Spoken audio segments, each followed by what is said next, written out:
这个7月底要举办的汉光39号的演习，要惊讲敌人为桃园的敌位沙堡来登陆，攻入去桃园机场。讲到时阵，将会伫个机场来演练着反空降，甲抢回着机场顶操演的项目。军事专家讲，这对国军实施着机场内部的配置是真有帮助。有风声，讲这个演习是美国在台协会 AIT 要求咱的国防单位进行的。国防部是发出着声明来反驳，讲无这个代志。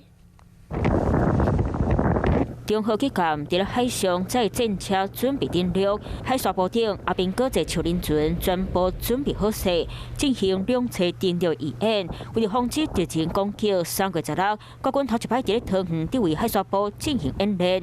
今年汉光39号演习初步计划会为伫位海沙部延伸到桃园机场，进行反空舰甲机场抢回来演练。对于桃园机场的内部的这个，不管是航站大厦或者是机场的跑道，那只有演习部队就是在进行操演之后，就可以更加在战术战斗层面上面可以发挥这个规划的效果。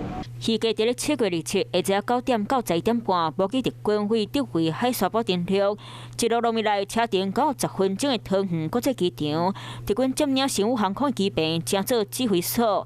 陆军团部队卖沿路检查，咱的阿兵哥冒战车和友军合作，将机场抢回来。听讲这个演习是 AIT 要求国防单位进行，国防部发出声明来驳回。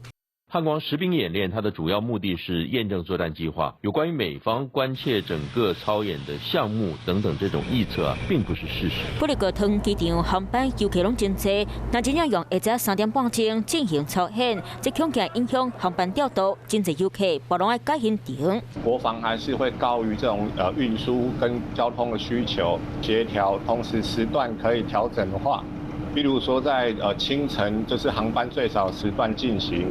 那么我想就可以顺利的举行这样的演练。北南国门收袂掉交通脉受的影响，因为毛伫咧松山机场进行防空操演的经验，这个计划演练的所在来到桃园机场，进一步在想好要安怎加强国防的战略。晚间9点，邀请您与世界同步，60分钟掌握全球脉动。What News 9，陈雅玲世界晚报给您崭新视野。